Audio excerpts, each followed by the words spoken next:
Welcome to the second round, part of the WNBA playoffs presented by AT&T 5G. 2 games headed your way this evening, starting with welcome back Sylvia Fowles and the Minnesota Lynx taking on the Phoenix Mercury. Sylvia playing for the first time in 5 weeks. Leticia Collier, last year's Rookie of the Year, having a great second season. This is this year's Rookie of the Year, second rounder, Crystal Dangerfield. And for Phoenix, they have Diana Taurasi. Enough said. The brilliant veteran in the backcourt teaming up with Skylar Diggins-Smith to send Phoenix to what was a thrilling victory over Washington just to get to this second round game.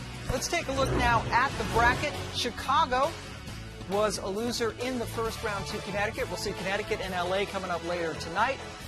Seattle and Las Vegas, the second and first seeds, respectively, will play in the semifinal series starting on Sunday. But some basketball to be played before then, as we welcome you to the second round. Pam Ward along with LaChina Robinson, and as always, Holly Rowe is down in the Wubble for us. Let's take a look now at a recap to see how these teams got here, the kind of seasons they had. Well, for Minnesota, the big blow was losing Sylvia Fowles out a couple of times with a calf injury, including the last 13 games. Crystal Dangerfield, though, very pleasant surprise out of the second round of the draft, became the Rookie of the Year. And for Phoenix, well, they started off slowly and lost Brittany Griner, who left the team for personal reasons, and all of a sudden caught on fire, winning 7 of their last 9. 4 of those wins were very close calls, but none closer than this in the first round on Tuesday. Shea Petty at the buzzer wins it. Phoenix moves on.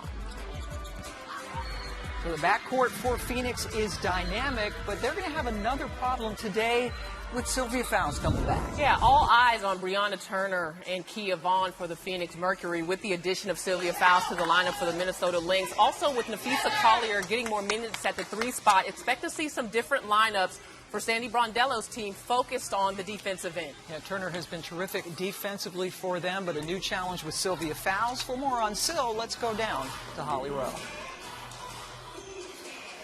Well, imagine getting a 6'6" MVP caliber center back for your elimination game. It's such great news for the Minnesota Lynx.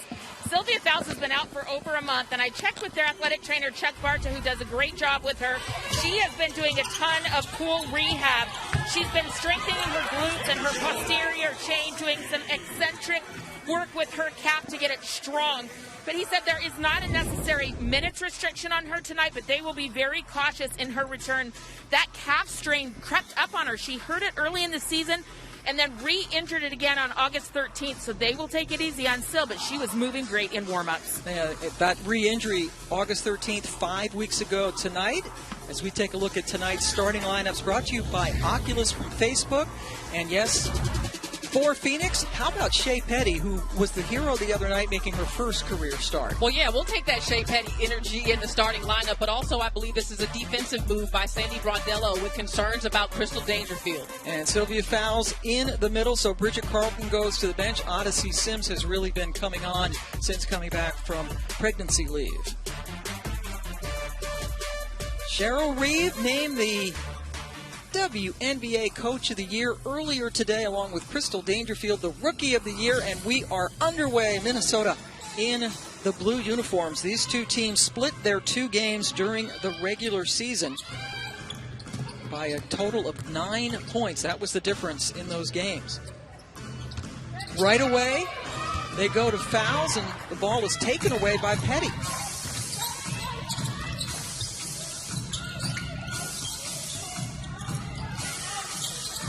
Skylar Diggins-Smith coming off a playoff career high, 24 points against Washington, and Phoenix strikes first. And right away, Phoenix puts Sylvia Fowles in a pick-and-roll situation, trying to test that mobility. She's going to have to come out and guard Kia Vaughn because she's shooting that pick-and-pop very well. Boy, Vaughn really hurt Washington in the fourth quarter on Tuesday. And you see Diana Taurasi was guarding Damaris Dantes. This is a big lineup for the Minnesota Lynx, so we will see how Phoenix adjusts and handles the big 3-4-5. Taurasi up and in. Diana with 23 points. She had 4 threes. It was that 17-0 run in the fourth quarter that brought Phoenix back, and Dantas shows you her versatility hitting a three. Yeah, she is #1 for Phoenix in three-point field goals made on the season. She has been outstanding for them from long range. Averages just under 2 per game. And Skylar with the heady move to bang it off of Crystal Dangerfield. Both Skylar and Diana Taurasi really picking things up in recent games, picking up the scoring for Phoenix. That backcourt propelling them into the playoffs on a high note. Skylar, who's a lefty, goes left and left it short. Ball goes over to Minnesota.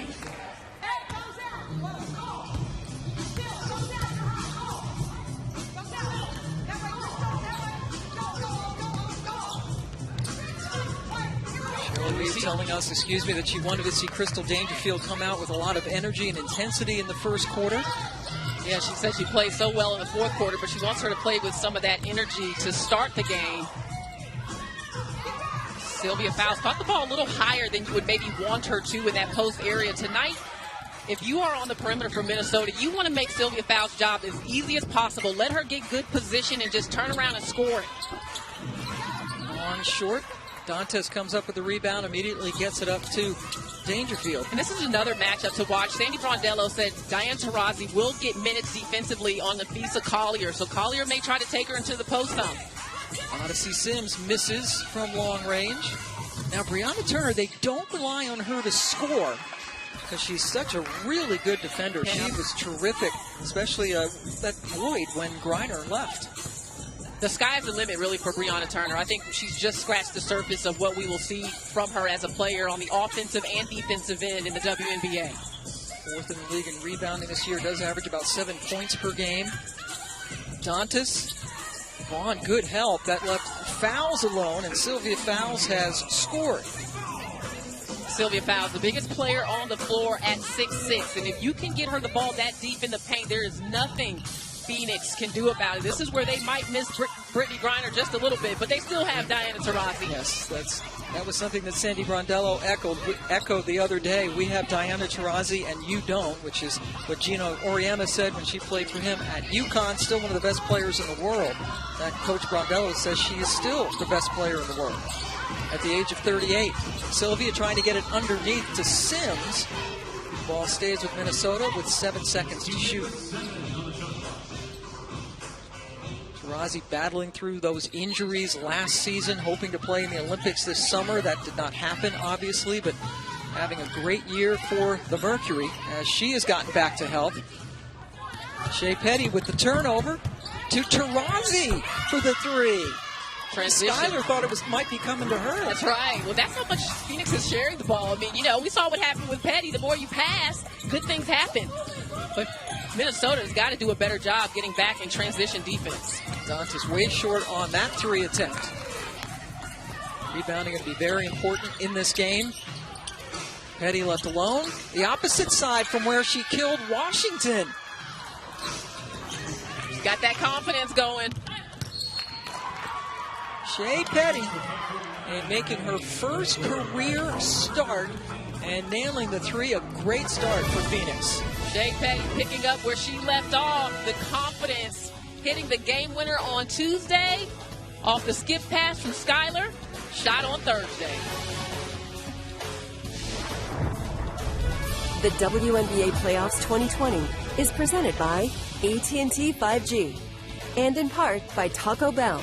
Order ahead and pick up your favorites at our contactless drive-thru. I just knew that I was a decoy to go in the corner. Like I knew either DT or Sky was going to shoot it.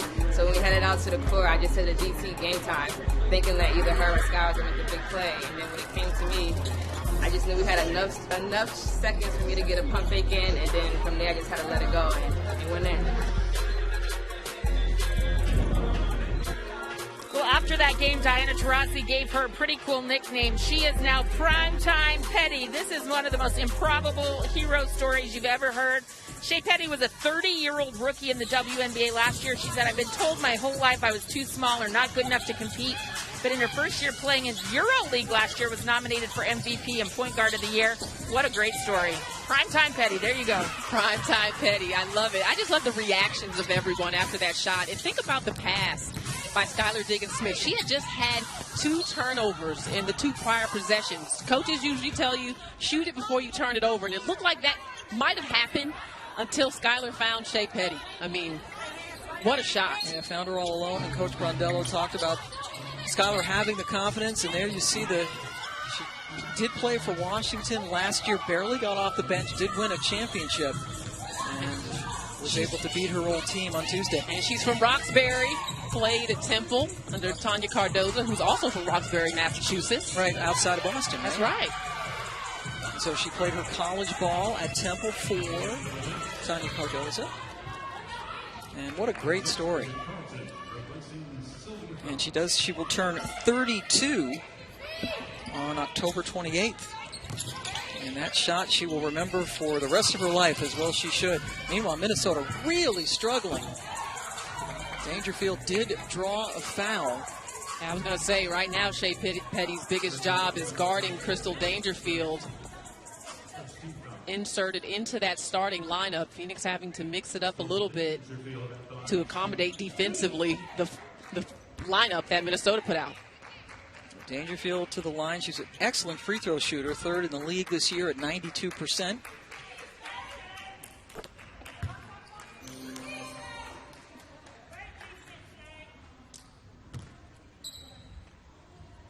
The 16th overall pick, winning Rookie of the Year, drafted in the 2nd round. I mean, what a delight has she been to watch this year with all the changes on the Minnesota roster. It's hard to be a point guard anyway, but in the bubble in this situation, trying to get acclimated to the WNBA, she's been outstanding. Leading her team in scoring, and boy, she's just automatic from out there. Oh, the attention that Diana Taurasi and Skylar Diggins-Smith get on those ball screens, Kia Vaughn has been exceptional in knocking down that face-up shot on the pick and pop. Vaughn in her 11th year out of Rutgers. Did not play at all last year in the league and has been a key piece. Dantas throwing it up from the outside, and Minnesota's not getting any offensive rebounds. Bridget Carlton is in. Sylvia Fowles is out.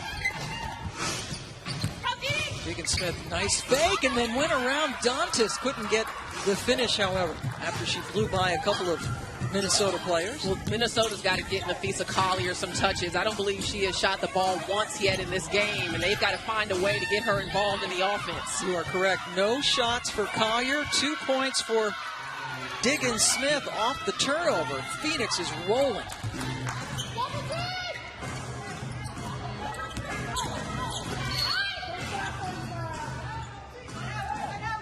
Another whistle.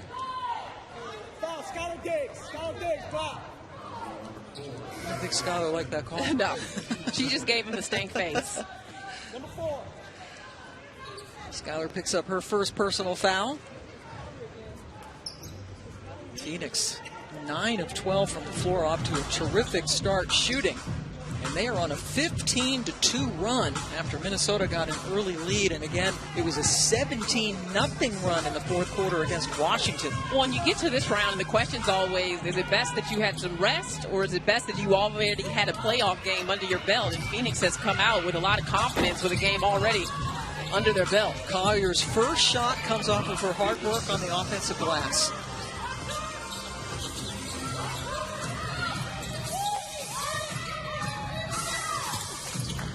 Taurasi inside, and then the extra pass to Vaughn, who had it roll out. Rachel Banham, number 15 in blue, checking in for Minnesota. She is coming off the game of her life, a career-high 29 points against Indiana in their season ender.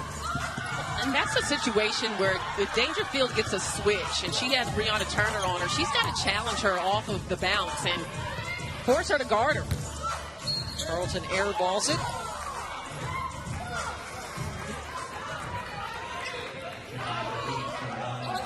Just talking about rust versus rest. Minnesota certainly has had rest. They have had a little bit more time with that first round bye, and Phoenix turning it around rather quickly, but that's been kind of the pace of the WNBA season anyway, just having one day in between and having to play again.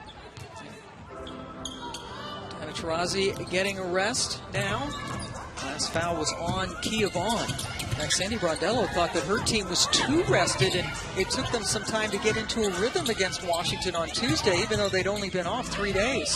Collier so nifty around the rim, but can't get it to go. Yeah, really good move, but just a tough angle on that finish, especially with Turner lurking. Yeah, Brianna Turner can block shots with the best of them. Had several key blocks in the fourth quarter on Tuesday. Dantas left open. That's one of her spots. You have to imagine for Minnesota as well, it's kind of difficult, as much as you're happy to have Sylvia Fowles back, trying to find your rhythm with as big of a piece as she is on the offense, trying to find your flow. On, long range. Carlton coming up with the rebound. Sylvia Fowles trying to work her way back in after being gone for the last 5 weeks. Phoenix switching on the ball screen there. Nafisa Collier had a smaller defender. Minnesota couldn't get her, but there's Banham, and that's what she has been doing. Had a huge game against Indiana to end the regular season. She's playing with a ton of confidence from long range. And that game, she hit 7 of her 8 three-ball attempts with the season and career-high 29 points. There's an offensive foul on Minnesota. Cheryl Reeve was talking about how her rotation has evolved throughout the regular season, and she said at one point we just had to say, hey, we're going to go with these players and stick with them and get them the minutes and give them the consistency that they need to thrive. And she said the beginning of that process can be tough, but that Rachel Banham had started to really come along after getting some minutes and going through some tough stretches along the way. Banham with that confidence, she's 2 for 2. Pardon me, that last foul was on Sophie Cunningham, offensive foul on Phoenix that gave the ball back to Minnesota. And Banham with 5 quick points, and just like that, LaChina, the Lynx are back in it. Everyone needs an X factor off of the bench in the playoffs. Well, guess what? Minnesota has Rachel Banham. She's hot. Plays who, because this is not like the NCAA tournament. It's not a true bracket. There's reseeding after every round. So Minnesota was just down by a dozen, and now they can tie it or go ahead. Good defense here coming out, but then Turner returns the favor. I know some people loved her for Defensive Player of the Year this year. She got my vote. When you look at this Phoenix lineup, they don't really have a lot of all-defensive appointments. And so the job that Turner did in holding it down in the absence of Brittany Griner was impressive. And Kia Vaughn is also a very solid defender as well, but Turner got my vote. Nice move by Cunningham to evade the defense. Sophie averaging 5 points per game, her second year out of Missouri. Donna Smith, number 11 in orange, also in for Phoenix. She has the assignment on Collier right now, who has been rather quiet, just 1 of 2 for 2 points. Yeah, they definitely have to get her more touches and opportunities and see if the defense collapses. Bridget Carlton needed to make herself available. Oh, Rachel Banham. Looking like when she was a Golden Gopher at the University of Minnesota. I mean, not surprising. She can score the ball. She hasn't done it consistently at the WNBA level, but she's got her confidence up right now. That's right. She broke Lindsay Whalen's scoring record at the University of Minnesota. Walker Kimbrough has it skip off the rim, and now the shot clock's off for the Lynx. Dangerfield, only 2 points. That's coming both free throws that she hit. That's it. Yeah, Dangerfield has looked a little shaky to start this game, but Demirs Dantas picking up some slack. Yeah, that's a favorable matchup against Smith. And the Minnesota Lynx down 12 at 1 point. It's now a 1-point ball game. Really good back and forth between these two teams. That split during the regular season. Diana Taurasi lining it up with the tray. And on the other side, Dantas, she's got something too from long range.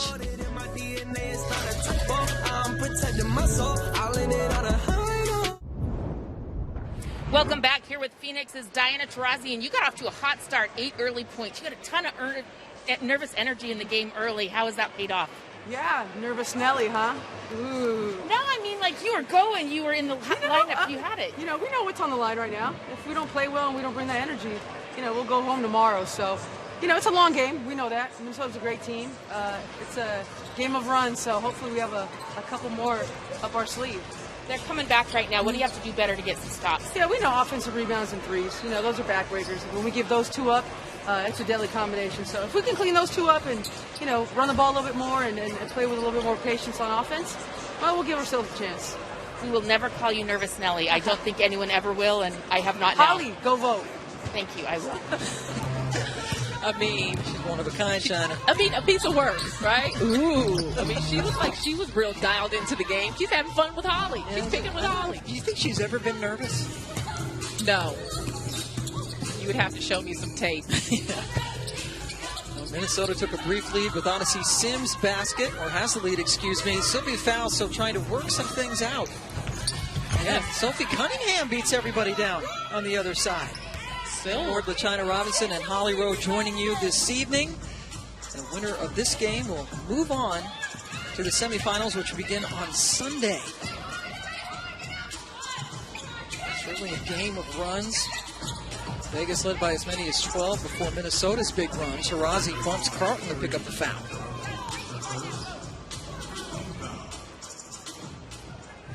Pats Carlton.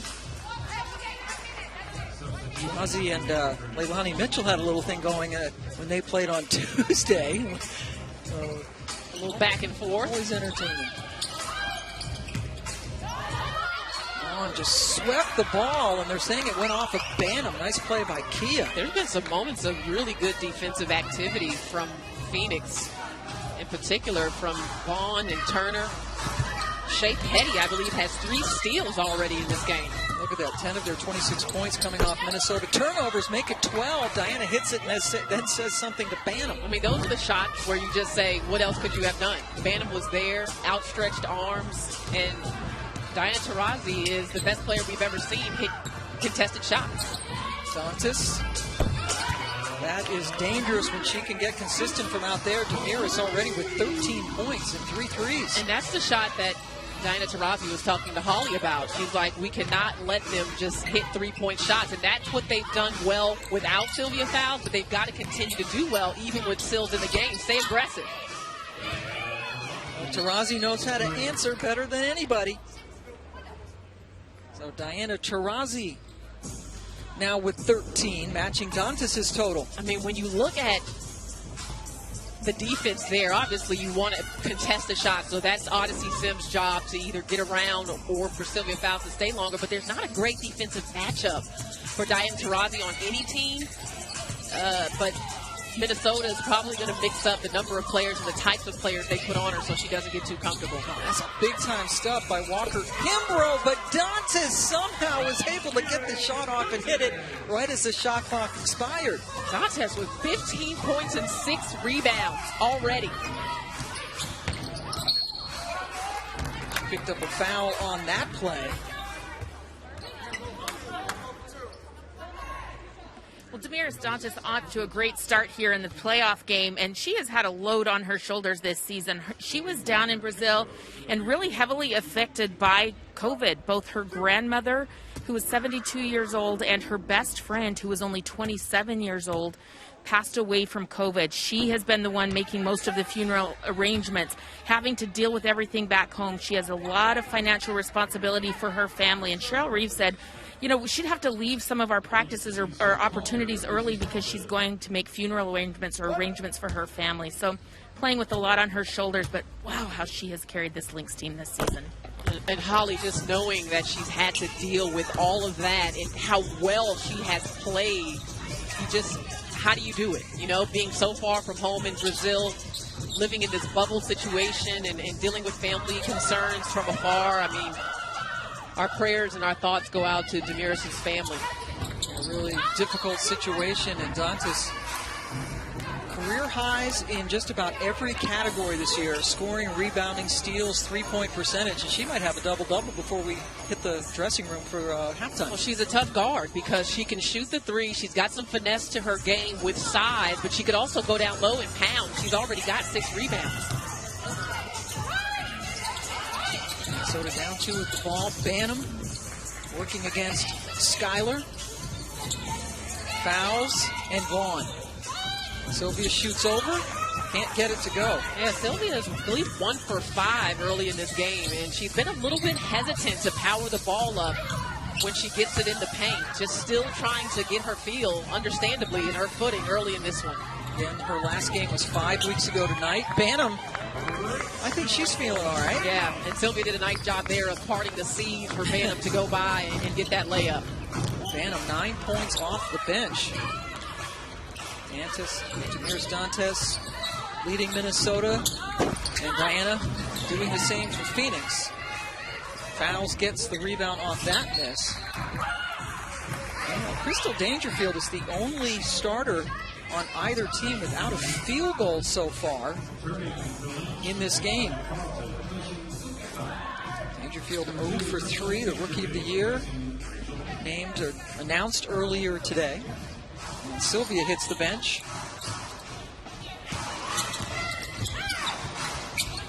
Or gets either Seattle or Las Vegas, depending on what happens in our second game between Connecticut and LA. In and out for Cunningham.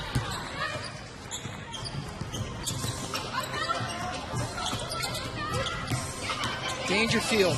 That's classic Crystal Dangerfield, but that was well off. Collier hesitates and hits. And that's the kind of night it is for Minnesota early, is just not in much of a flow. Again, you can understand trying to put Sil back in some different lineups, and so it's going to be a second chance opportunity and hit your open shots kind of night so far. Higgins airballs it. Ball goes over to Minnesota. Timeout, Minnesota up 2. Yeah, the last time Sylvia Fowles checked out of the game, you see some frustration from 6'6" former MVP. We'll see if she can have an impact as the night goes on. Welcome back. Second round action. Diana Taurasi and the Phoenix Mercury taking on Minnesota, and the score has changed since you last left this. Minnesota has 2 points taken off the board. There was a review, a Damiris Dantes shot at the last second as the shot clock was expiring. The ball was still in her hands after the video review. And so take those 2 points away from Minnesota, and we are now tied at 32. Yeah, we did get to see that play in the break, and it was definitely still in her hands when the clock hit 0 and the light came on. Eric Bruton, Cheryl Forrest, and Tim Green, our officials this evening, down in the bubble in Bradenton.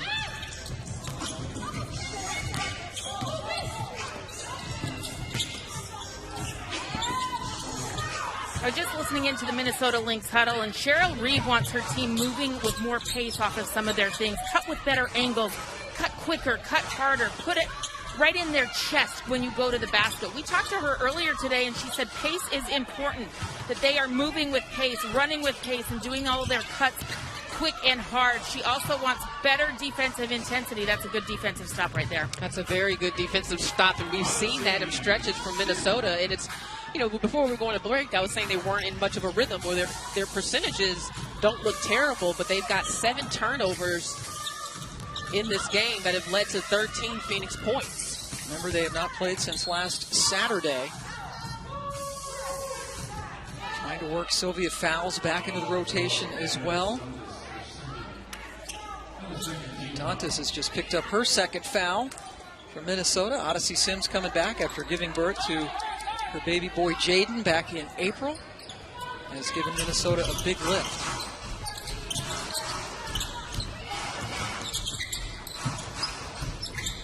Touch pass from Taurasi into Vaughn with a little hook. When you look at Kia Vaughn's numbers prior to Brittany Griner's departure, and now she is pushed to double figures, averaging about 10 points per game since then. And that's just smooth, very much in a rhythm. And Kia Vaughn has always had that in her arsenal. She's just played her role on whatever team she's been on.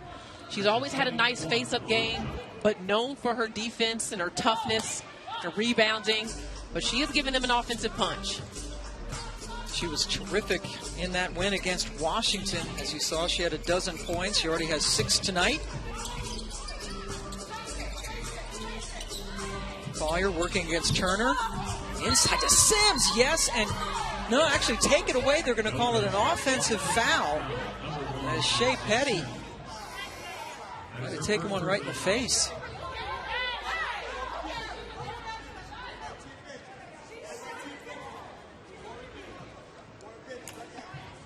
We expect a review to see if it was a flagrant foul as Taurasi checks in on Primetime Petty, as she has nicknamed her. How about Big Play Shea? Does that work for you? No, you like Primetime Petty better? Yeah. But the concern for Shea Petty right now. Right now on the floor, we have a common foul on Odyssey Sims. We're reviewing for a possible flagrant. Eric Bruton giving us firsthand the information.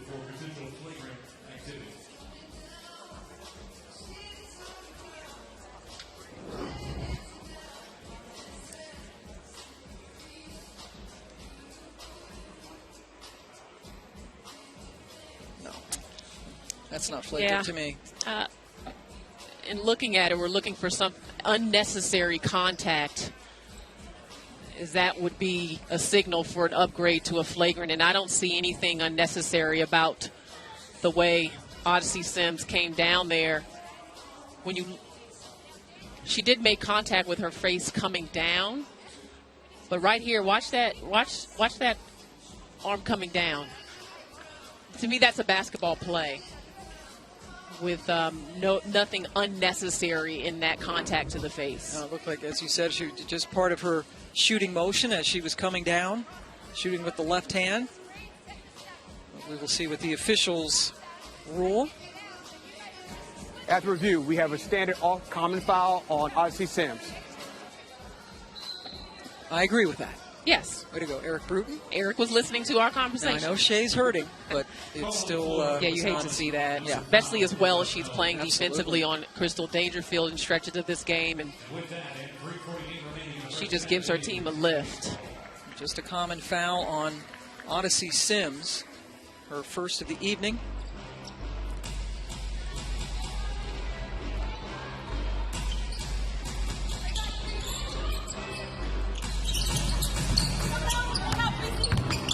Taurasi can't get it to go.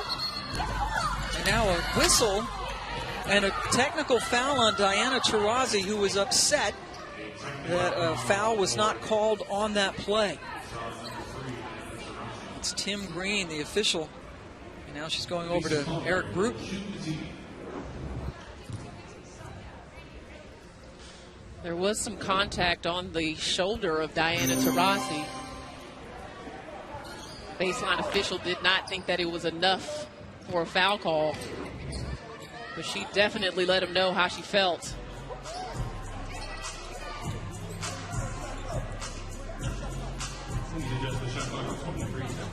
There was definitely contact made. Yes, Bridget Carlton certainly, there was a collision, but not deemed enough to be a personal foul. Diana Taurasi begs to differ and picks up the technical. In working against Vaughn on the opposite block. And now an offensive foul against Minnesota. On Nafisa Collier. Collier was trying to get post position on Skylar Diggins-Smith here on the switch. A little bit of a hold happening there early. And I did not see a foul there. But Phoenix gives it right back to Collier.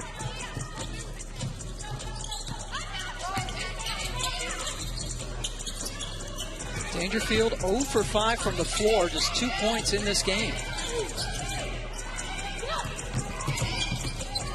Carlton spinning out of control and took the walk.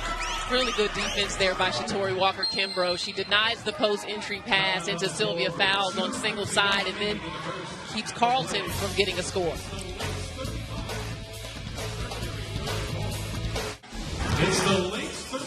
Diana Taurasi had a technical foul called on her earlier in the quarter, and this was right at the last timeout. She is still talking to the officials as she heads over to the bench. Gotta be careful if she picks up another one, she is out, but boy, gamer, I mean, she's maybe the most competitive person I've ever been around.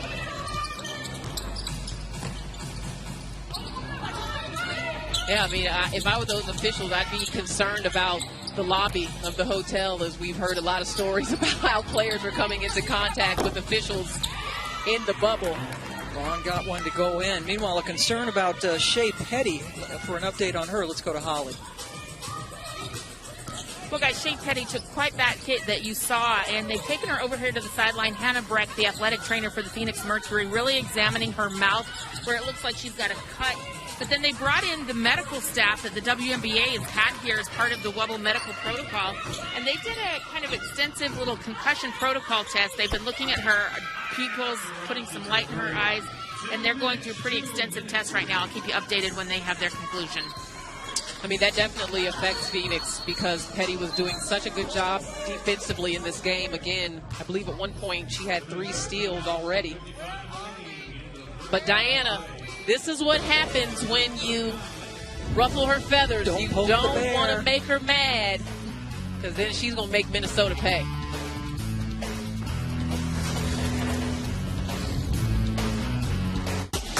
Semifinals, we have the last 2 MVPs in there, so as we invite you to stay tuned for the WNBA halftime report presented by State Farm with John Brickley, Violet's dad. He will preview the Sun-Sparks game later tonight, visit some of the WNBA hardware handed out, all coming up at halftime. A'ja Wilson, MVP. That's right. A'ja Wilson named the MVP. What an impressive season she has had. I mean, Bill Laimbeer was right up there in the conversation for Coach of the Year as well.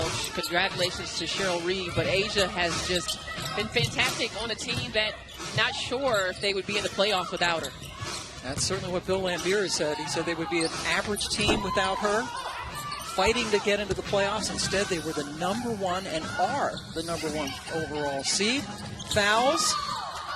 Gets fouled. We saw Sylvia so frustrated as she's trying to work her way back. There's got to be, I guess, timing issue, conditioning issues when you haven't played for 5 weeks. Yeah, I mean, which is very understandable. And then you're coming back in a playoff game, a very high-intensity game with a lot at stake. Imagine the kind of pressure, you know, Sylvia, she's putting on herself to perform on a very young team.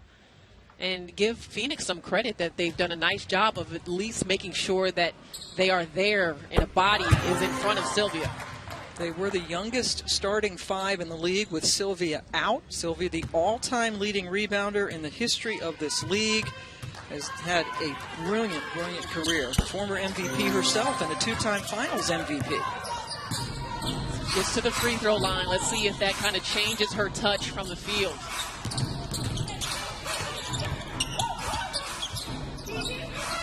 Kimbrell working against Banham. Now on the switch, she's got Collier. Turner with an open lane. Yeah, I'm not sure what happened there. Miscommunication on the back line with Sylvia Fowles, and she was left wide open on that drive. Outside shot. Dangerfield continues to struggle. She's now 0 for 6 from the floor. Skyler back rims it. Diggins just 1 of 7. Taurasi changing direction, gets it over. Walker Kimbrough hits it from the baseline. This has been just a weird second quarter for both teams. No flow, kind of no rhythm. Taurasi and Collier get tied up, and I think I heard Taurasi yelling, me, me, me. Is that what it was? Like my ball? Like a little kid. Me, me, me, That's mine. her. First. That's what we used to say we got tied up. Yep. First. And now Taurasi and Collier will jump. Phoenix had a 1-point lead after the first quarter.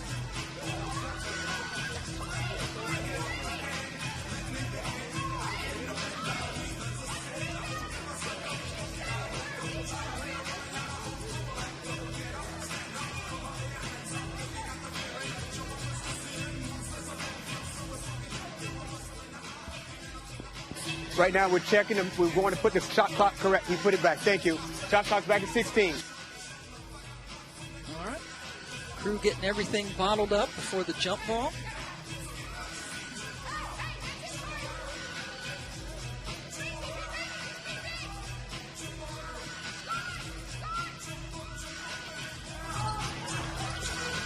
Collier gets it on the second tip, but it's corralled by Walker Kimbrough. Shot clock off for Phoenix. Taurasi working on Dangerfield. A long three. Or was it a pass? Turner. It was a pass to Turner. Sylvia Fowles came out so high to guard that ball screen, and Turner just slipped to the basket. No one picked her up. So Phoenix ends the second quarter with a nice run. Taurasi with 16 first-half points. How about Crystal Dangerfield and Skylar Diggins-Smith combining for a grand total of 4? It's Taurasi time. Diana, lighten it up. Coming up, the State Farm Halftime Report.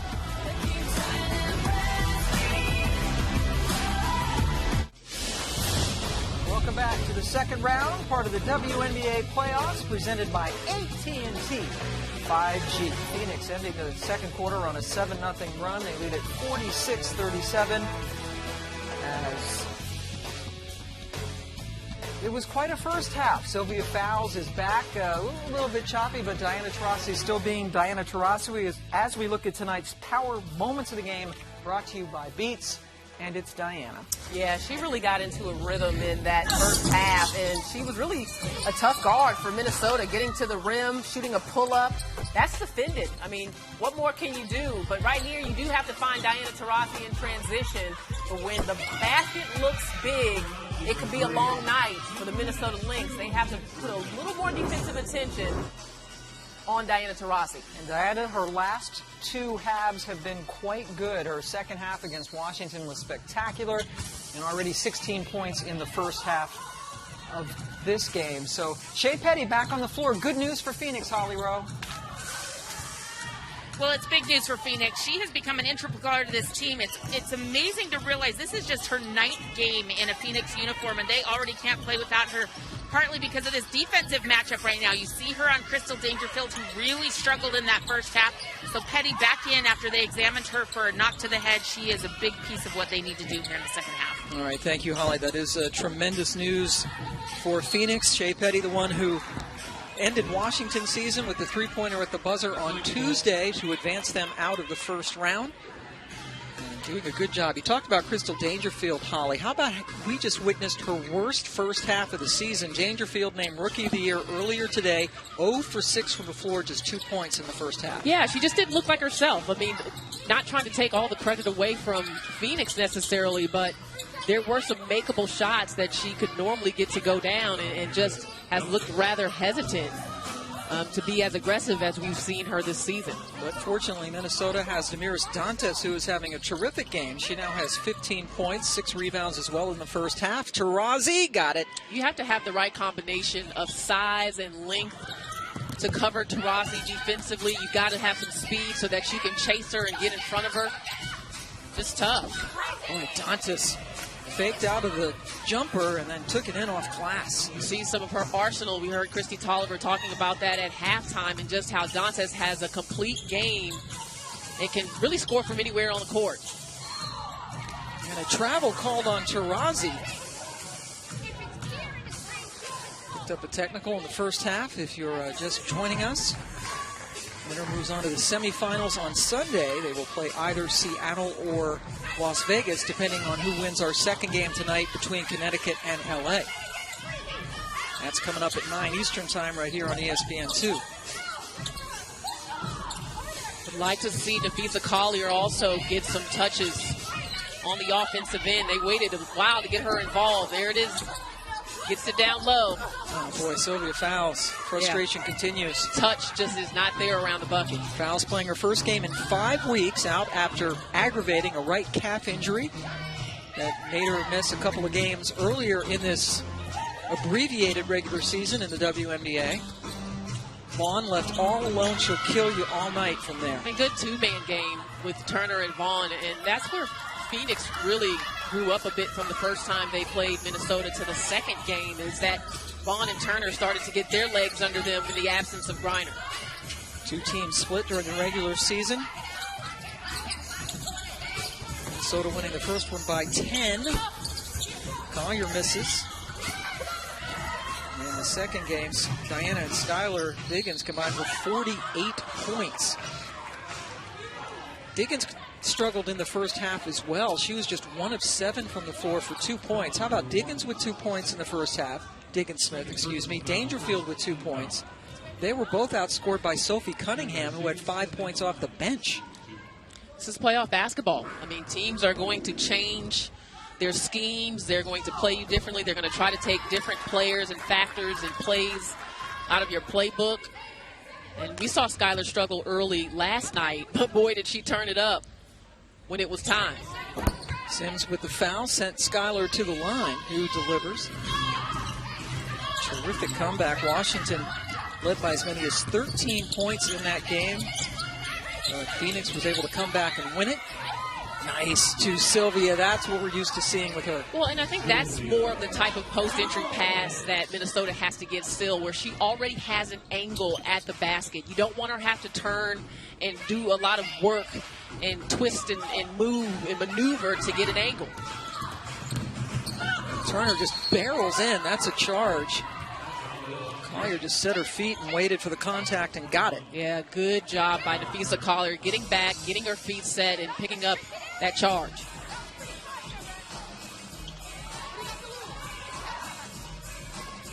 Want to see Sims chatting with fouls. And I like to see Sims encouraging fouls. You know, they played together. She knows her. Dangerfield still off. And then a bump after Turner got the rebound. And Odyssey is another player that can have an impact on the game. I mean, she has been scoring in double figures in recent games and playing much better as she's gotten in better shape. She's another factor that could really turn it up offensively, but she's got a big assignment defensively with Diane Taurasi right here. Always tough to try to stop Taurasi. That was the third foul, by the way, on Dantas. Long three for D. A little wide left.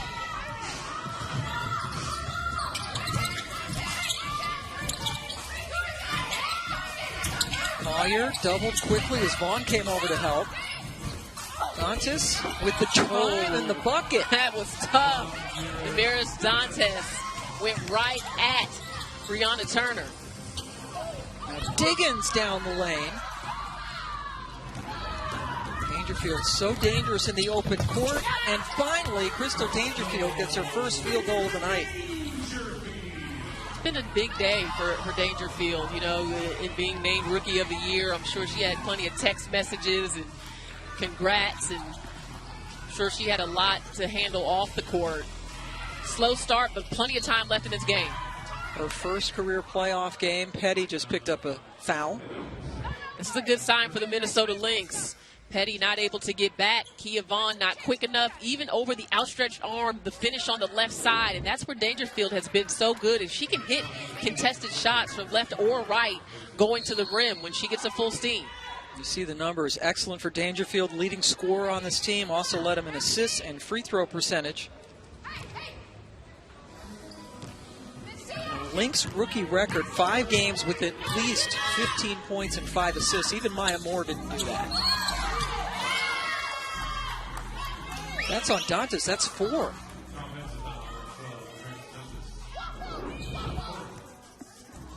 Oh, yeah. That's going to be called. Definitely an elbow to the midsection area of Turner. That's a good call by the officials. The 4th personal foul on Dantas, who has been the best offensive player on the court tonight for Minnesota. Now another foul on the perimeter called on Dangerfield. That's just her first foul. The second matchup between these two teams, Phoenix led by 22 points. They actually had 33 in the first quarter, and Minnesota was able to scrap their way back, only losing by 4. So they're very much in this. Odyssey stole it from Taurasi and took it in for the bucket. Sometimes you just have to keep playing through the possessions. You know, it's only a 3-point game. It feels like it should be more, but Minnesota has definitely stayed in the mix despite not really having great rhythm. Vaughn can't get that one to go down. Another rebound for Dantas, who's working on a double-double, her 8th rebound. Alley-oop inside to Dantas. And no one on the offensive glass for Minnesota. I think I just saw Sylvia Fowles motioning to the bench that she may need a sub. Turner with a nifty assist from Diana Taurasi. Minnesota takes a timeout. Nice look from Taurasi. As she has a question for the officials. Diana Taurasi, perfect pass to Brianna Turner. During media availability, if she thinks about the fact that Connecticut eliminated them last year, and she said, yeah, can't help but think about that. Not only did they eliminate them, they swept them. As you take a look, the semifinals coming up on Sunday. Bridget Carlton from way downtown with her first bucket. Vegas will host the lowest-seeded second-round winner, either from this game or the one after us. Nothing will be decided as to the matchups until our second game tonight. So you have to stay. Vaughn, a little short, but gets her own miss. Defense continuing to flood Diggins-Smith off of the ball screen action. One of the reasons why she has not put up big scoring numbers, but Shatori Walker-Kimbrough continues to shoot the three with confidence. 7 in this game tonight. Played on Washington's championship team last season. I know. Can you imagine how much of a celebration that was for both Walker-Kimbrough and Shea Petty? Yep, the two former Mystics dispatching of their team. Dangerfield just there too late. Troy Walker-Kimbrough, when she went to Maryland, broke Christy Tolliver's career three-point percentage record. Tolliver did a great job with John Brickley at half. Of course, an analyst. You're a Terp. No, I'm saying she did a really good job. Even if she went to Wake Forest, I would say that. The Terp love is going to be heavy tonight. I can feel it. Cunningham 5 first-half points into the game for the first time in the second half. Diana Taurasi on the bench right now for Phoenix.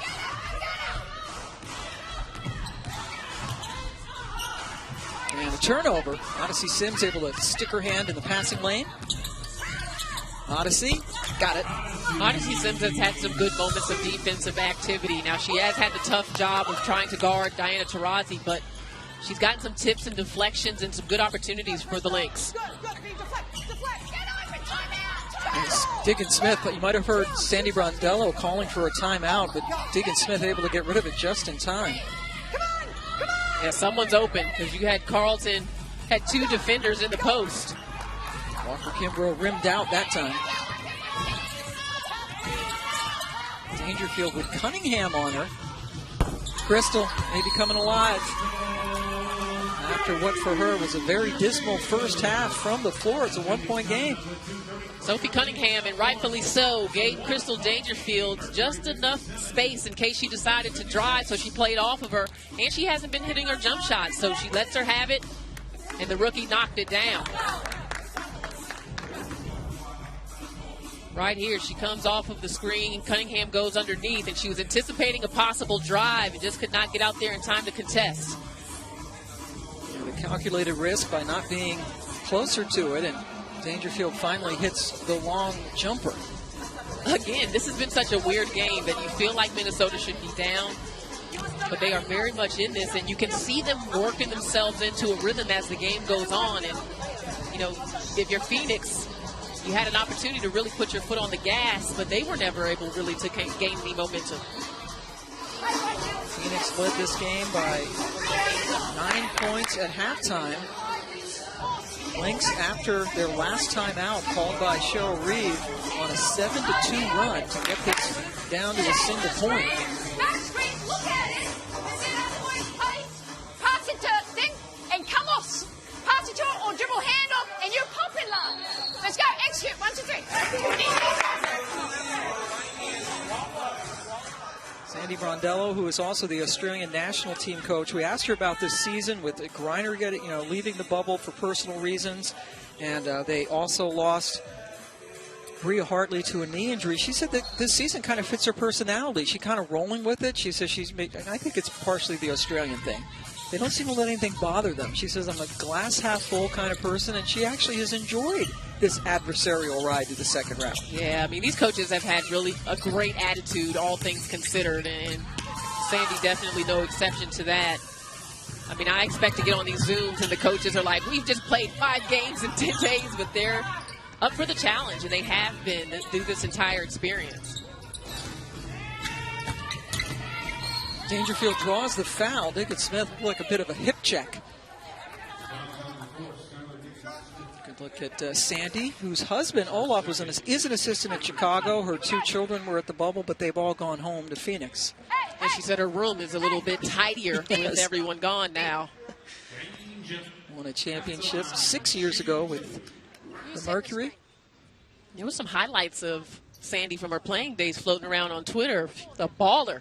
Just a reminder, you know? Yeah, she played for the Detroit Shock, right? But these were the Australian. Oh, the Australian highlights thing. Okay. I remember the W. With the one piece. Oh, yeah, the unitard. Yes. Yes. There you go. The unitard. That's the first time I've ever heard that. It's like a leotard, but just... Dangerfield coming alive here in the third quarter. So Minnesota with a lead, even though Nafisa Collier only has 5 points. Has not scored in this quarter. Turner to Cunningham, good ball movement. Always a good option to get it to Taurazi, who is fouled by Carlton. There's your Coach of the Year for the 3rd time in the WNBA, Cheryl Reeve. Losing players year after year and still having her team in the playoffs. Shatori Walker-Kimbrough draws the double from Collier, leaves Smith wide open.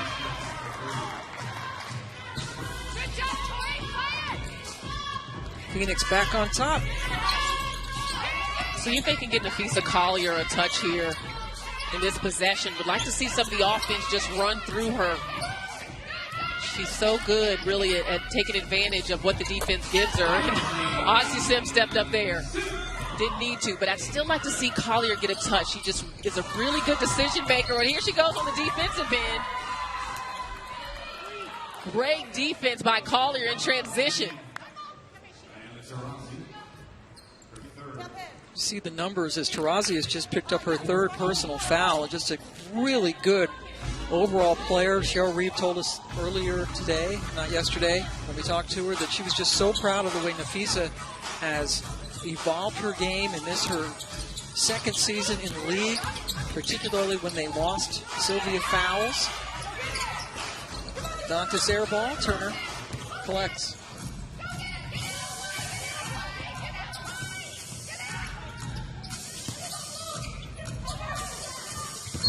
Cunningham couldn't get it, and an offensive foul called. I think they're going to get Sophie for plowing into Dangerfield. They do.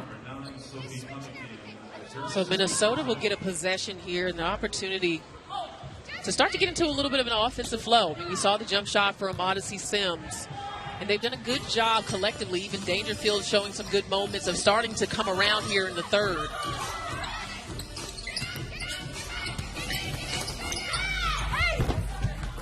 Just did not go down for Dangerfield, halfway down. But a very good look. Yeah. Very makeable shot. Just able to work her way into space. Sims out on Taurazi.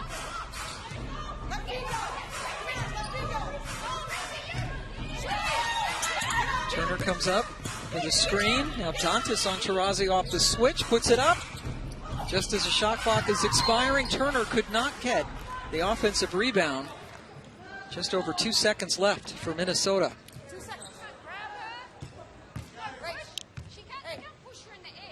Enough time here for something run further down the court. I don't know if Dangerfield is that quick in 2 seconds. Yeah, Banham is in. She's a good long-range shooter. Nope, not even going to try it. Minnesota with a good 3rd quarter. Down 9 at the half, but able to tie it up. It's a back and forth one, but Diana Taurazi has been consistent in her scoring, and that time her passing to Shatori Walker-Kimbrough, and on the other side, Odyssey Sims with a jumper.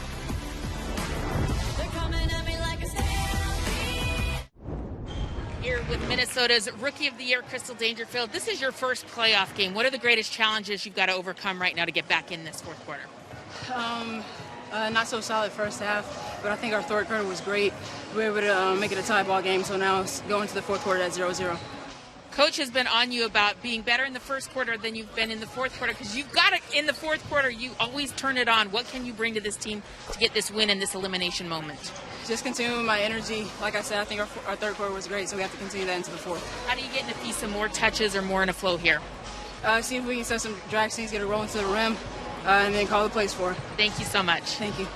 You could see her thinking as she was talking to Holly, just very pensive and intentional about her responses there. But she's right in that the third quarter was a very bright spot for Minnesota. They had turned the ball over 11 times in the first half, only once in that third quarter, didn't give up any points off turnovers after 17 in the first half. So a better job in that sense. Again, it hasn't felt like a flow for either team, but like it was 60-60. It's like, let's go. New ball game. Dangerfield starting the third quarter on the bench. Nafisa Collier picked up her second personal foul to send Taurasi to the free throw line. She hit 91% of them during the regular season. Second round matchup between these two teams. Pam Ward, LaChina Robinson, and Holly Rowe joining you.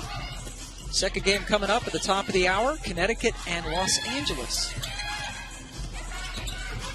Odyssey Sims, boy, she is really, as the season has gone on, getting into shape after having her son, just making a huge impact for the Lynx.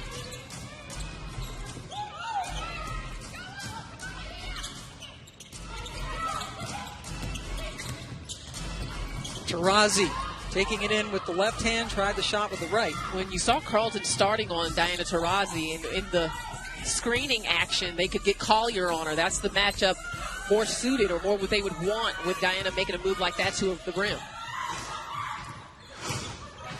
Skylar Diggins-Smith, just 4 points on the evening after coming off a career playoff high 24 against Washington on Tuesday. Skylar and Taurasi, the backcourt really carrying Phoenix offensively into the postseason. Both teams kind of taking some quick shots. It may end up being the team that's a little more patient in finding the right look here down the stretch. A good take there as soon as I said that by Skylar Diggins-Smith. Yeah, she aggressively took it to the rim, her second field goal of the evening. Ties it up at 64. Collier working down low against Walker Kimbrough. And Sims noticed the mismatch, and Kimbrough fouled her. Holly asks the question, and that's a good way to get Collier involved. A little push-off there by Skylar Diggins-Smith, but then the help is not in position. I'm glad Dantas didn't pick up a foul there on the reach, because she very well could have. Yeah, but that was a dangerous play. Has 4. Very dangerous play there for her. Dangerfield back in the ball game as Odyssey Sims takes a seat for Minnesota. No switch that time. Turner stayed with Collier. Dangerfield, a little bit of room. She's heating up. And Phoenix has gone under the screen some on Crystal Dangerfield tonight, and she hasn't really made them pay. That is a good look and a good sign if she could knock that down. 9 second half points for Dangerfield. Diggins-Smith, another drive, contact, no foul. Boy, great defense by Collier to not pick up a foul in that situation. Phantom in a little bit of trouble on the trap. Collier quickly gets it out to Dantas, left open, and she makes him pay. Here is Dantas with the new career playoff high in scoring tonight, now with 22. And credit to Nafisa Collier doing the little things on both ends as she played defense here and got the right pass to Dantas on the other end right here. Totally vertical for Nafisa Collier defensively. No foul, going the other way. And then Collier has the defensive attention. Who benefits? Damaris Dantas. The WNBA play. Well, guys, the hero of the last game, Shea Petty, after getting hit in the face in the first half, she doesn't look like she's going to return to this game right now. She did give it a try to start the second half. It just wasn't feeling right over on the bench right now with the towel overhead. But one other thing to keep looking at, guys, Diana Taurasi just had a couple of heated conversations with the officials. She's already got one technical foul in this game. See if she can stay calm and composed here in this fourth quarter. Yeah, Holly, I've been a little bit concerned about that interaction with Diana and the officials. just because she did let it go for a while, but then she kind of came back to it. You get the sense that Phoenix is not happy with some of the lack of calls. But they cannot afford to lose Diana Taurasi. I believe she has more playoff games played than the entire starting lineup for Minnesota. Maybe without Sil. We'll check on that. Crystal Dangerfield continues her hot hand in the second half. Minnesota up by 6. And then they're going to get Dangerfield for backing into Turner.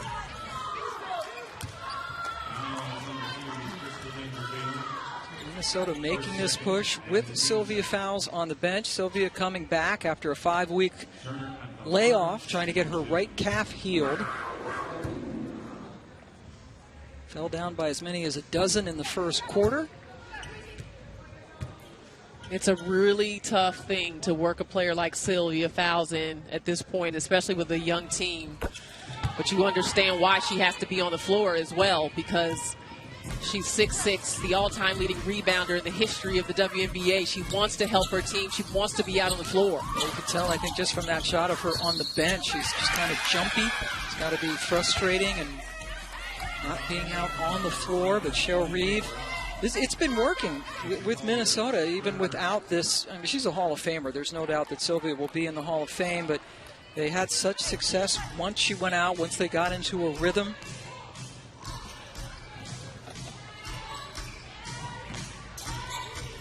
And guys, really think about what Sylvia Fowles has sacrificed. She's been out since August 13th, and she could have easily left the bubble knowing how hard it would be to come back from that injury to her right calf, but she didn't. She wanted to be here with this team. She wanted to mentor them, be a leader, and you see Dangerfield with a tough shot. This is a great testament to the leadership of Sylvia Fowles, that she's here giving it all she can, even though she's not 100%. When she could have easily gone home, that would have been the easy route. No doubt, Holly, and I'm sure behind the scenes, if we've heard from Cheryl Reeve, her leadership has meant so much to this team. And you see this young team coming alive. Crystal Dangerfield, her fourth quarter magic, starting to turn up. Cheryl Reeve told us that Sylvia did not even consider leaving the bubble. She was going to hang tough with her team. Vaughn working on Collier. Good job by Collier. She gave Vaughn some space. Instead of letting Vaughn body her and use her to get an angle, did a really nice job defensively on that. Kind of pulled the chair from under Vaughn and then gets to the other end. Get to the free throw line. Yeah, Collier sitting with 5 points. She has not scored in the second half. But 6 assists and 8 rebounds. And good defense. So she brings so much, such a great all-around player. Open the WNBA app now to tap to cheer for your team. Fans already, look at the number, over 605,000 total taps for this game. At the end of the game, you can tap to pick your MVP of the matchup. See if other fans agree with your standout player of the game. So that's an added feature. Pick your player of the game. Tap, tap, tap in. Tap, tap, tap in. 7 points, 8 rebounds, 6 assists. Those are the first second half points, for Collier. Boy, tough break here for the rookie Crystal Dangerfield. Running up against the experience of Diana Taurasi. That is the third foul on the rookie of the year. Diana Taurasi goes to the free throw line. Diana was the rookie of the year in this league 16 years ago. Can't tell. No. She doesn't look like she's 38. The ageless wonder. Gets her team to within 3, and then Diggin Smith grabbed on to Odyssey Sims.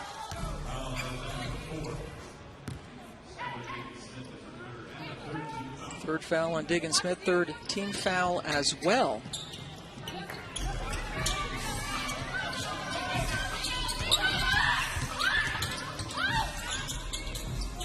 Has floated out to that three-point line, but was picked up nicely by Vaughn. Carlton, somebody needs to shoot.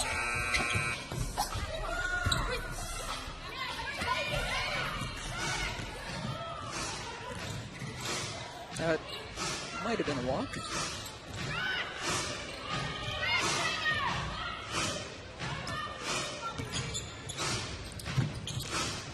Skylar gets it over to Turner. One pass too many.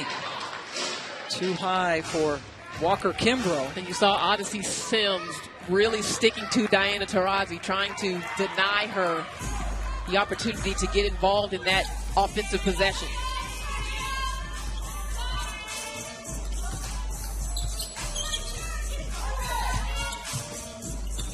Carlton gets around Taurasi. A little bit too strong.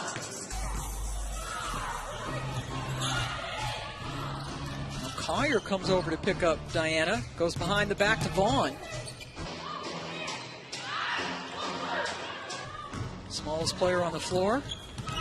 Picks up the rebound. Kia Vaughn with a smaller defender on her, couldn't get it to go. I like the jump shot, but those are the possessions where sometimes you got to power your way to the rim.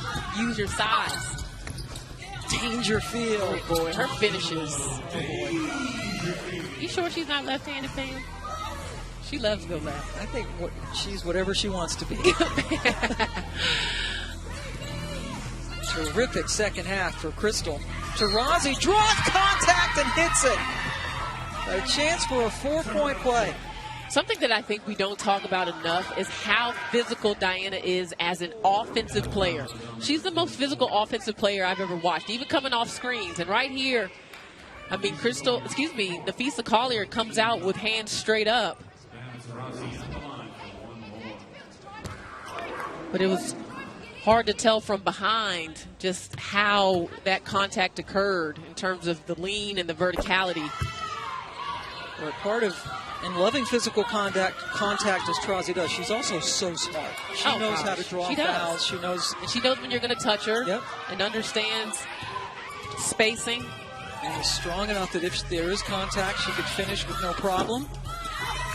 Good position for the rebound by Turner. Phoenix with an opportunity to grab the lead back.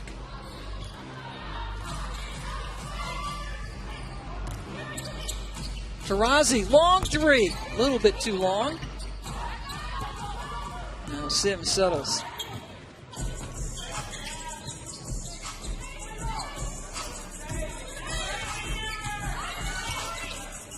Odyssey found space and nailed it over the outstretched hand of Kia Vaughn.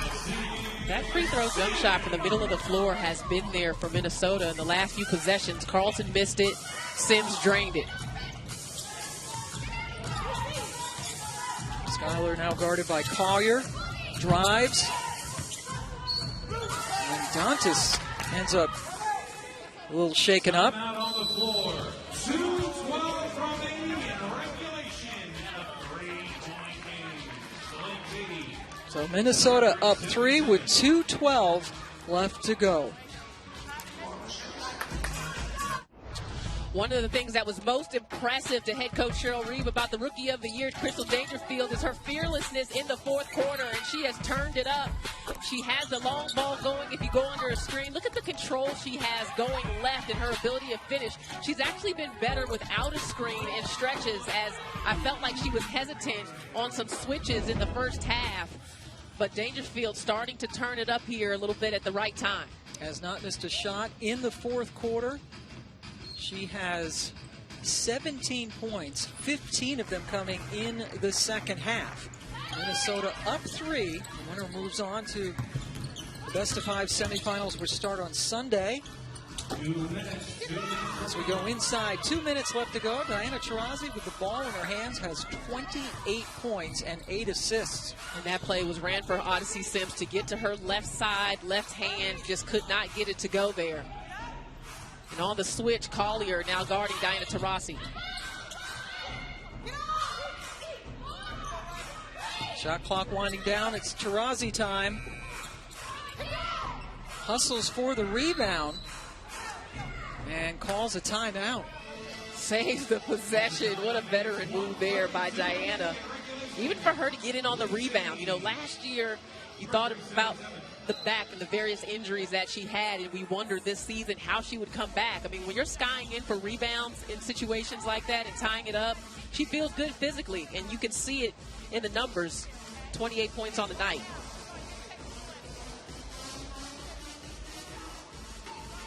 Well, Diana Taurasi has had great pride in coming back this season, leading this Phoenix Mercury team in scoring, but it has not been easy. Takes her almost 2 hours, she said, to get that body going and ready for this game. She does a variety of stretches, energy to get her muscles firing quickly and to get moving quickly. She is so dedicated. She's become a vegan in the last several years, very dedicated to that lifestyle, and this woman is doing everything she can to make sure her body is ready for moments like this. Commitment, commitment, commitment to be playing at this level for any age, not just the age she is. I mean, Holly, for her to be 2 points away from 30, the next closest scorer on her team is Brianna Turner with 13 points, Kia Vaughn with 10. She has more than carried the load on the offensive end, and to add to that, she's got a few assists as well, 8 on the night. Yeah, couple that with the fact that Diggin Smith has not shot the ball well, just 6 points on 2 of 13 shooting. Almost got that to fall, but at back rim. Diana is asking for a review. She thinks it should be Phoenix basketball.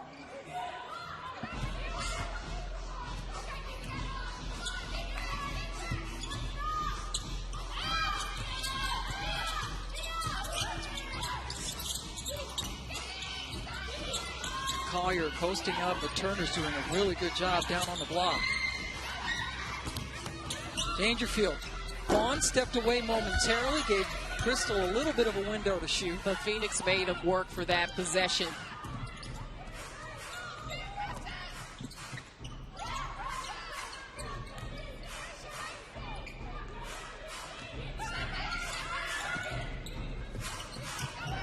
Skylar guarded by Sims. Up and in. Huge shot. Huge shot for Diggins, who has really struggled. And gets it down to a 1-point advantage.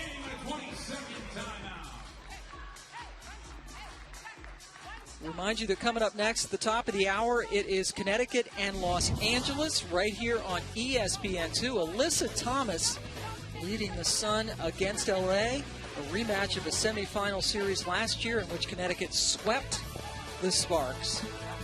And then the semifinals begin Sunday at 1 Eastern time. Vegas will host.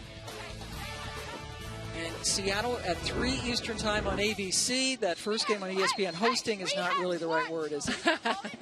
If it was the real, if it was in the before times, they'd be hosting. Not in Bradenton, but I'll tell you this. Tune into that next game for Candace Parker against Alyssa Thomas. That matchup is prime time television. Two of the elite forwards in the WNBA, Thomas and Candace Parker, coming up. But right now, a 1-point lead. Minnesota with the basketball. And you wonder where Minnesota goes here. No Sylvia Fowles on the floor. Crystal Dangerfield has been great in the fourth. Collier has made good decisions. Dantas has been solid. Where do they go to score?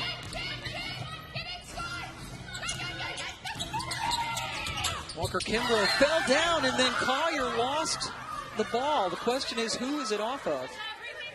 Boy, and I don't think that Dangerfield realized that Walker Kimbrough had gotten lost in time. Now, it's been called Minnesota basketball, but they're going to look at it to make sure. Very crucial, to say the least.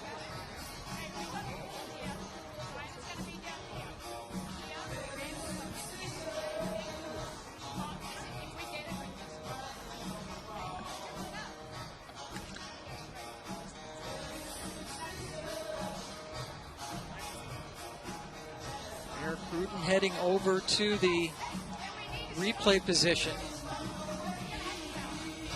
On the floor, we have the ball for Minnesota. We're going to review it for an out of bounds, see who last touched it. I like this, that we get to hear directly from the officials, especially in a situation where we're here and can't see much. Again, Walker Kimbrough was gone. Dangerfield may have had an open opportunity there. Let's see. Looked like that might have gone off of Turner. Looked like she hit it out of the hands of Collier. So the call on the floor may stand. And that was the call that Eric Bruton made on the floor. Right live. here, it looks like But it's hard to tell whose finger is last on it, but it looked like Turner hit it out. I don't know. Was Collier's hand still on the ball, though?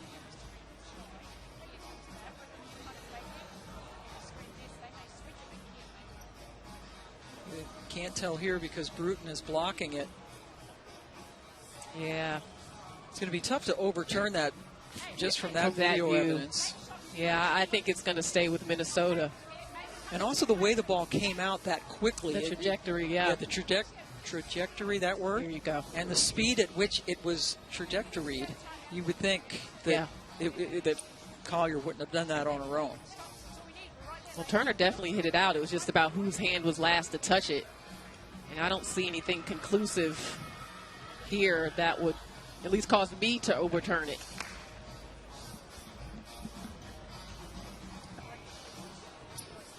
So a huge decision coming. Turner's got some long fingers, boy. She got to that ball right there. And you're right, you talked about this earlier, terrific breakout season for the second-year pro from Notre Dame, really turning it up on defense, making a difference, particularly after Brittany Griner left the bubble. She's got 13 points and 14 rebounds in this game. Wow. Plays such stellar defense.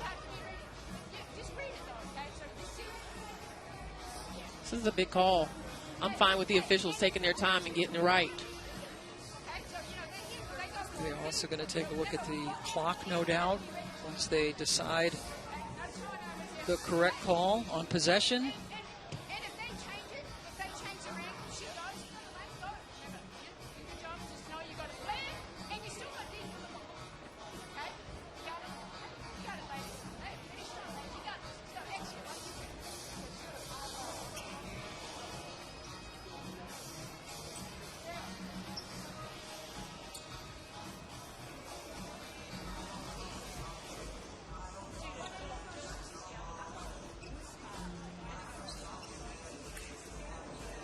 So the officials now are still at the monitor, and they are indeed checking to make sure that the clock is correct.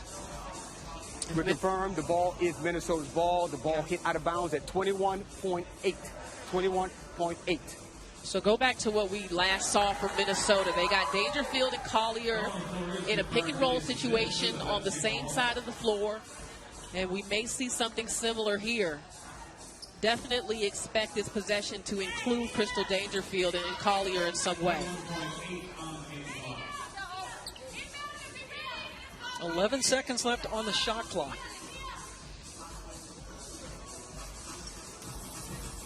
Richard Carlton will inbound, but not a ton of time to really allow anything to develop. Collier gets it right over to Dangerfield, who drives on Walker Kimbrough, puts it high off glass, and Phoenix has an opportunity to win the game. On the defense of Shatori Walker Kimbrough. Sky, sorry, my bad, guys. Okay, Sky, you're here. Diana's here. Sky, you're going to screen for Diana. Diana, you crawl around here. Okay? And then Sky, you kind of screen away for Dean. Then Kia, you go get Sky. Okay. We pass it in here. Okay. No timeouts after this, ladies. Okay, so sorry, I'm going to do it this way. Okay? Skyler goes downhill. Kia says exactly. We know what it is. So Kia, you coming back, slip it, go in here, flare screen. Sky, you're here. You're looking for it, and you got get this shit. Action. Come on. Hey, come on. Let's go. Execute. It sounds like Phoenix is going to try to get Skylar Diggins-Smith going downhill, possibly towards the basket, and at the same time, Kia Vaughn setting a screen to get Diana Taurasi open. So multiple actions, depending on how Minnesota guards it. They'll have a couple of different options. I think everybody on the planet knows that Diana Taurasi is going to be option number one to take the shot. Well, except for Shea Petty the other night, right? Yes. Never know how it's going to turn out. Yeah, can Phoenix get another miracle? And there it is. There's a screen for Diana. But then Collier got her hands on the ball, and it's Minnesota basketball. I thought Kia Vaughn was a little late in going to get Diana. That timing needed to be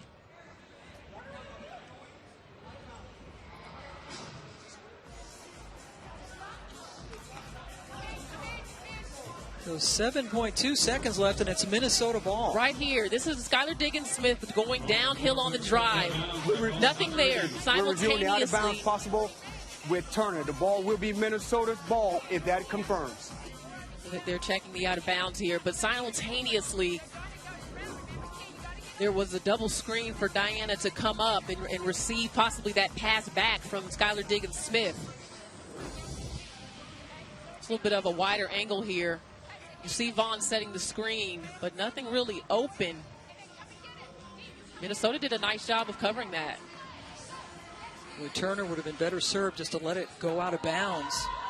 Instead, probably instinctively just trying to grab the ball and put it in the basket, but a great defensive play, Collier.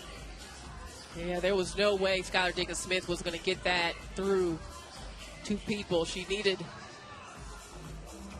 if Diana, I don't know what the angle there was for Skylar Diggins-Smith, but if Diana was a little further over, that might have been an option, but well defended.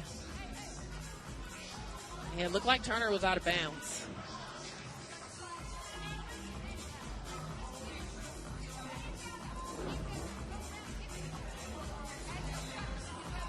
Double checking on how much time is left.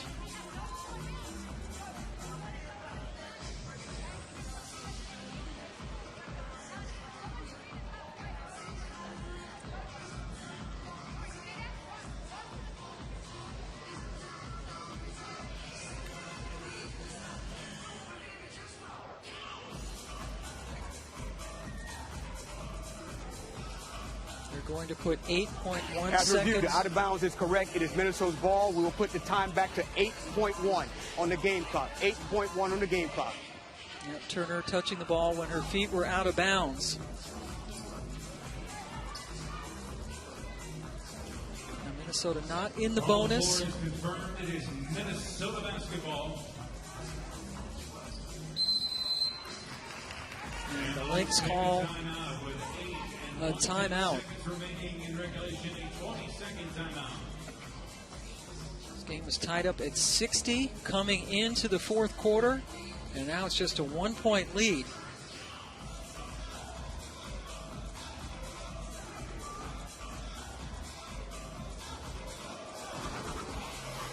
Obviously, the priority for Minnesota is to get the ball in safely, to take good care of the basketball.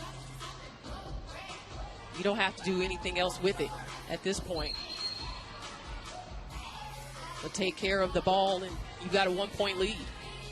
Phoenix has scored 0 points off turnovers in the second half after scoring 17 off turnovers in the first half. One of the big turnarounds certainly for Minnesota to not just get back in, but take the lead in this game.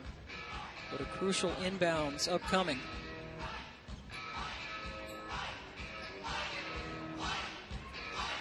Bridget Carlton throws it in with Taurazi guarding her.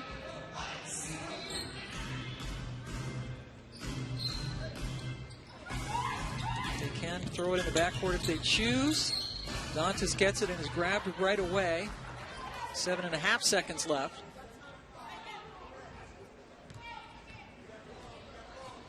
Foul on Kia Vaughn is her first. It is the fourth. Minnesota does have a timeout if they cannot get the ball in. It's only the 4th team foul.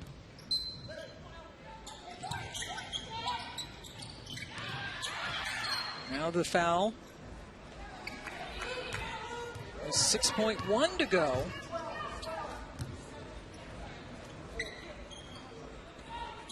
Now Phoenix foul is on number 4. Skylar Diggins-Smith, that is her fourth. And that sends Damiris Dantas to the free throw line for the first time tonight.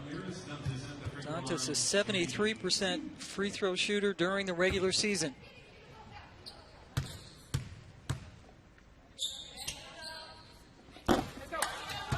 And she misses.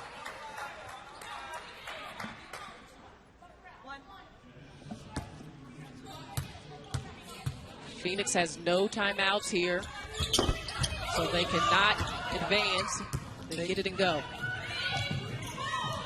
Diggins-Smith at the buzzer, off the mark, and Minnesota survives, winning it 80-79. Crystal Dangerfield with a tremendous second half. And Diana Taurasi sees her season come to an end. Taurasi tonight with 28 points and 9 assists, but Minnesota able to come from behind, hang on, and win. And really impressive because, boy, it was not a smooth night for the Lynx by any stretch, but I thought Crystal Dangerfield taking advantage of Shea Petty, no longer in the game, who had defended her pretty well in the first portion. But the Rookie of the Year came through when she needed to. I thought Collier had some big plays. Wasn't an easy night. And you also have to give some props to Odyssey Sims. I mean, she had 14 points in this game, 7 for 11, 4 steals, and 4 assists. Yeah, Collier, you mentioned just 7 points on 2 of 6 shooting, but 9 rebounds and 6 assists, and that huge defensive play to get her hands on the ball and deflect it away to save the day. Crystal Dangerfield, a terrific second half. She's with Holly. Well, Crystal, your third quarter really fueled this. Tied going into the fourth quarter, you had 17 second half points. How did you start turning it on to get this win? Just the want to. We knew this team hadn't been out the single elimination in the last couple of years, so we really wanted this one. You seem emotional right now. You're not always emotional, Crystal. Ooh, I'm shaking. I'm good, though. Why are you overwhelmed right now? Nobody expected this team. I'm just really happy. It's happy tears. We're fighting for Sil. We want to win this for her, and then just this team. Nobody expected us to be here. You get a few extra days now to get Sylvia back reacclimated. She was struggling tonight. How do you guys lift her up to kind of get her back into the semifinals? Just let her know we got her back. Let her know she can take her time, and we're going to hold down the fort. And when she comes in, she can be her old self, you know. Thank you, Crystal. Thank you. And Sylvia Faust just 6 points in her first game back in 5 weeks. Minnesota was bounced in the first round the last 2 years, and they're around for the semifinals. Minnesota will know who they play after our second game, Connecticut and LA, coming up next right here on ESPN2. So Minnesota takes it 80-79 for Holly Rowe and China Robinson and our crew. I'm Pam Ward. We'll be back with basketball in a minute, but first, here's John Brickley in the studio.